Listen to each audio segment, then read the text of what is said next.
Un accident qui s'est avéré tragique. Gérard Leclerc ainsi que 2 autres passagers n'ont pas survécu au crash de leur avion de tourisme qui devait rejoindre La Baule ce mardi 15 août. L'engin a pris le départ depuis l'aérodrome de Loudun, dans la Vienne, en fin de matinée. Le trajet aurait dû durer 1 heure. L'avion a finalement disparu des écrans radars à 11h42 précisément, sans que le contact avec l'aéroport de Saint-Nazaire, alors demandé, ne soit établi. Auparavant, à la fin de l'enregistrement radar, l'avion a infléchi sa trajectoire. Au moment de son survol, de la Loire, indique Le Point, ce vendredi 16 août. Cela est dû à l'interdiction de passer au-dessus de la raffinerie de Donges, en Loire-Atlantique.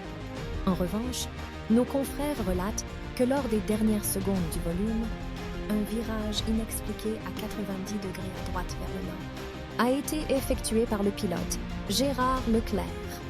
Des débris de l'avion ont par la suite été retrouvés à Lavaux-sur-Loire.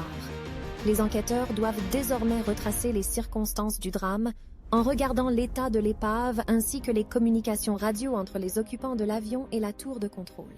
En revanche, l'avion n'est pas équipé d'une boîte noire, mais un transpondeur devrait donner un certain nombre d'informations. En l'état de l'enquête, la piste d'un facteur humain ou d'un problème machine est privilégiée, a cependant indiqué le parquet de Saint-Nazaire dans un communiqué. L'évolution des investigations sera suivie de près par les amis et membres des familles des 3 victimes.